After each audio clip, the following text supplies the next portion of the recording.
Olá pessoal, hoje vamos trilhar o caminho do conhecimento? Esta, por sinal, é uma das propostas, uma das discussões muito presentes do século XVII. O século onde vamos encontrar vários filósofos que vão discutir a questão do método e sobre a possibilidade do conhecimento. Entre eles, René Descartes. No caso, a pergunta que devemos fazer inicialmente: como é possível conhecer? Você tem um método de estudo? Tem um método de pesquisa para chegar ao conhecimento? Provavelmente, se você fizer essa questão, estarás trazendo uma das questões presentes no contexto de Descartes. Só que é interessante observarmos que a filosofia de Descartes ela já vem impulsionada pelo contexto histórico.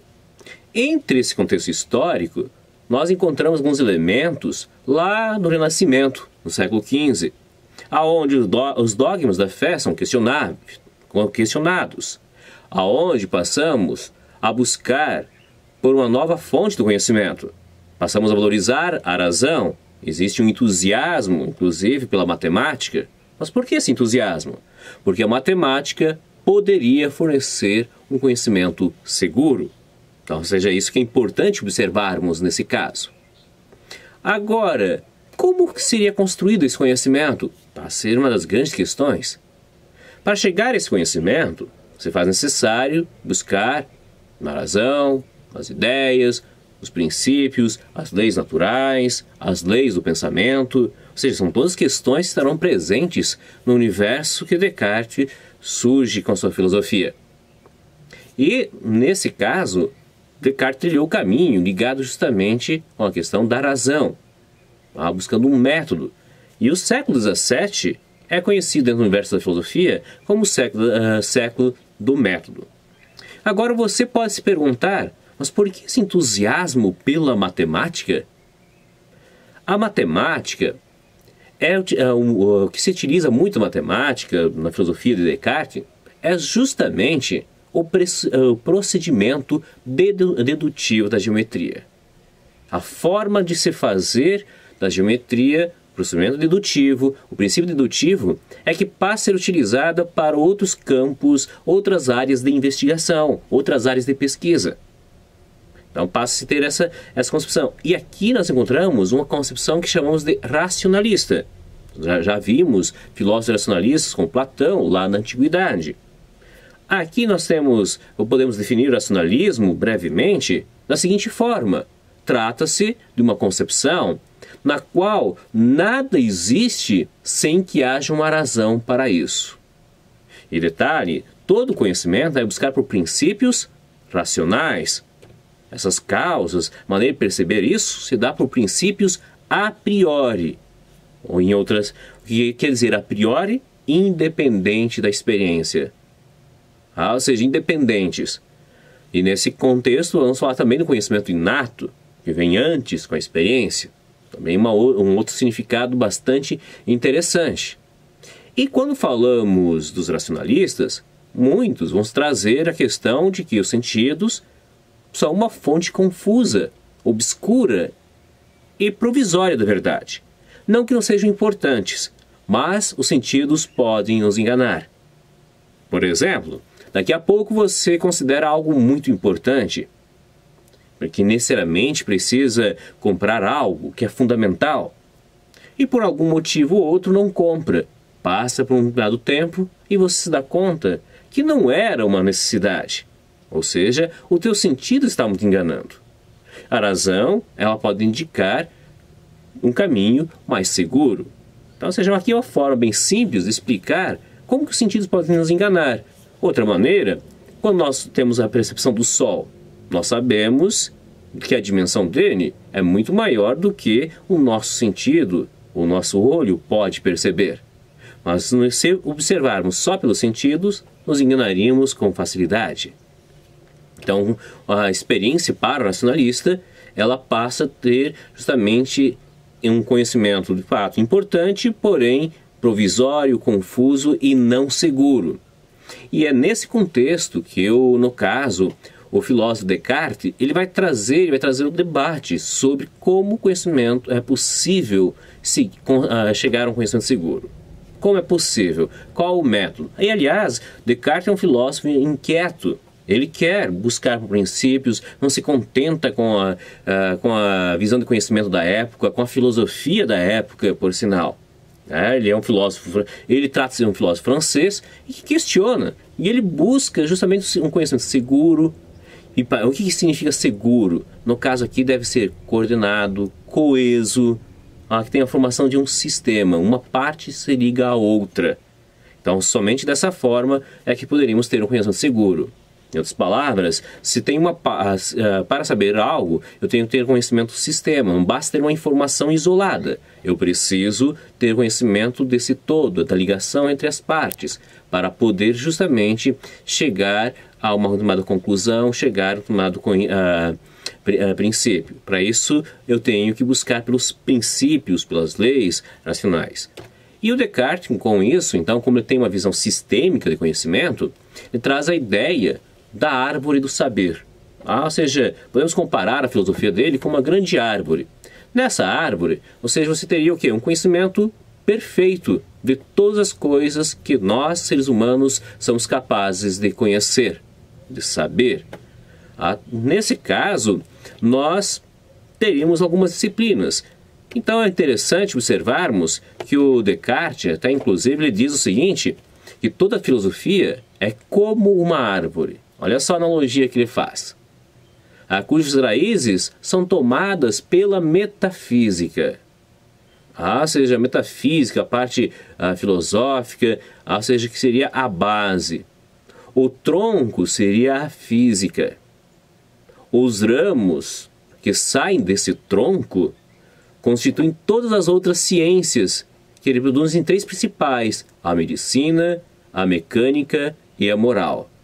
Nesse caso, nós temos aqui bem ciente a visão mecanicista desse autor, porque tudo está ligado à questão do movimento dos corpos. Então, ou seja, se liga com a ideia da física. Então, a medicina, a mecânica e a moral estariam ligados aqui. E você pode estar se perguntando onde está a matemática ele considerou tão importante.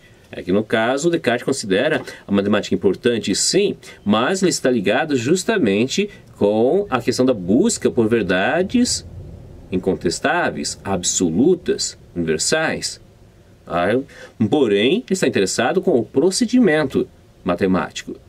E aqui você poderá ter uma curiosidade, citando o Gabriel Chalita, temos uma curiosidade bastante interessante, que algumas contribuições que o Descartes fez para a geometria, que no caso trata-se justamente de trazer essa questão das grandezas geométricas, como por exemplo as propriedades algébricas ao cubo, ao quadrado, esse tipo de situação, raiz quadrada, segundo Gabriel Chalita. Então, ou seja, são algumas contribuições. Ele foi um grande matemático e ele se inspira no procedimento matemático para fazer a sua filosofia. Agora, como falei, ela não faz parte da árvore do conhecimento ou do saber, mas fornece o método. Ela faz parte do método para chegar ao conhecimento. Então, isso é importante considerar. Outra questão, segundo Descartes, para chegarmos ao conhecimento, nós temos que buscar as regras, os princípios que orientam o nosso saber. Que orientam. Ele fez essa discussão trazendo algumas obras, por exemplo, na obra Regras para a Digestão do Espírito, ele trouxe 21 regras. Tem uma outra obra, chamada Discurso do Método, que ele trouxe 4 preceitos gerais, dos quais falaremos mais, para chegarmos ao conhecimento.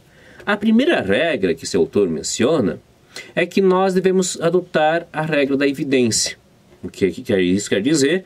Que jamais podemos aceitar como verdadeiro algo que não seja claro e distinto, ou seja, que tenha alguma dúvida.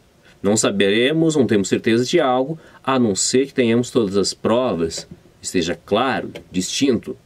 Do contrário, se restar alguma dúvida, quer dizer que nós não temos conhecimento seguro.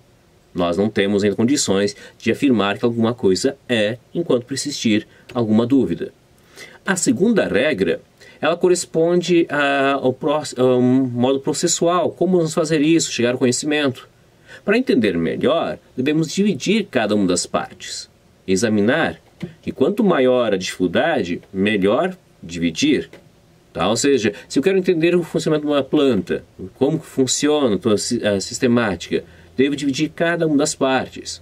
Pego as raízes, o caule, as folhas e analisar a cada uma das partes.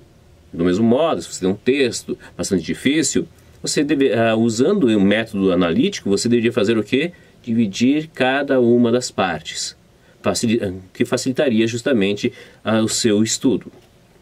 E uma terceira regra é conduzir esse pensamento em ordem, de maneira organizada, deixando claro quais foram os procedimentos, e começando sempre do elemento mais simples até o mais complexo, segundo Descartes.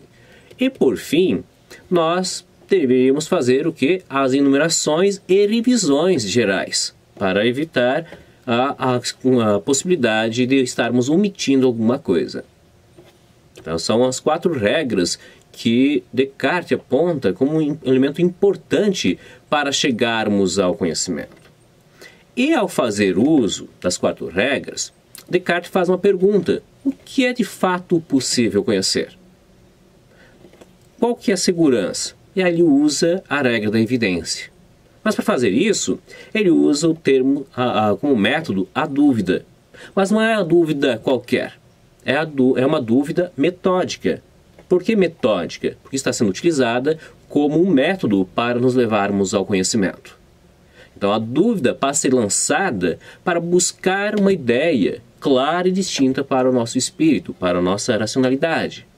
Então a dúvida passa a ser um elemento. E ele coloca a dúvida ao extremo, por sinal. Ele passa a duvidar de tudo. Por isso podemos dizer que essa dúvida ela é hiperbólica. Vamos lembrar a língua portuguesa, da hipérbole, do exagero. Ele leva ao extremo. Ele começa duvidando dos costumes, das opiniões, começa duvidando disso, dos sentidos, da própria matemática que ele coloca em questão. Porque ele leva ao extremo. Como a matemática? Imagine se tivesse um Deus que resolvesse nos enganar. Ou que houvesse um gênio maligno. Ou seja, está levando uma hipótese ao extremo. É hiperbólica. É um exercício para chegarmos a uma ideia clara e distinta. Então, os sentidos eles foram colocados em dúvidas. A matemática também foi colocada em dúvida, na medida em que, se Deus quisesse resolver nos enganar, poderíamos perceber? Provavelmente não. Ou se tivesse um ser maligno que resolvesse brincar com seres humanos, fazendo com que viessem se enganar no cálculo, provavelmente não perceberíamos isso. Deixando bem claro, trata-se justamente de usar a dúvida ao extremo. Por isso hiperbólica. Só que, no entanto, Descartes ele percebe uma coisa, que ao lançar a questão da dúvida, ele se vê como um sujeito pensante. E como você vê um sujeito pensante? Quando nós vemos, ao duvidar, pensamos, não importa se é verdadeiro ou não o pensamento, o fato que existe um ser que pensa. Então chegamos à conclusão: penso, logo existo. Na forma latina, cogito ergo sum, o famoso cogito cartesiano. Penso, logo existo. Então é bastante interessante observarmos isso. E essa passa a ser vista justamente como uma ideia, ou como princípio fundamental de toda a filosofia. Porque trata-se de uma ideia clara e distinta. Chegamos a res cogita, ou, traduzindo do latim, coisa que pensa, a substância pensante. Então, nós somos seres pensantes. Então, penso, logo existo. É a condição de todo conhecimento. E a partir disso, a partir do cogito, nós teremos clareza ou teremos a certeza das ideias, como a ideia de um livro, por exemplo. Porque não poder, aqui, a partir do momento que temos uma ideia, temos um pensamento que é seguro, podemos estabelecer outras. Então, Descartes passa a trazer essa ideia como uma ideia inata, como um princípio anterior a qualquer experiência. É uma certeza absoluta. E aqui nós trazemos o que nós chamamos de subjetivismo. O que isso quer dizer? Quer dizer que existem justamente algumas... a res cogita, o eu pensante, existe, no caso, algo que é separado do mundo exterior, da realidade exterior, que é composta por extensão, propriedades quantitativas. Por exemplo, um livro tem um lugar, tem uma extensão, nós ocupamos um lugar, temos extensão. Então, ou seja, o nosso corpo tem extensão. A res cogita, não. Então, você tem a separação entre alma e corpo. Precisamos ter isso. Então, nesse caso, temos esse dualismo, res cogita e res extensa. Então, a separação entre o sujeito, que pensa, e o objeto que será pensado. Nós temos essa separação. Certo, pessoal? Hoje, a nossa ideia é discutir e chegarmos até a res cogita. Na próxima aula, nós vamos discutir sobre a maneira como Descartes vai chegar à própria existência de Deus, um Deus cartesiano, é claro, maneira racional, não trata-se da maneira revelada, mas isso será objeto de discussão da próxima aula. Até mais, pessoal!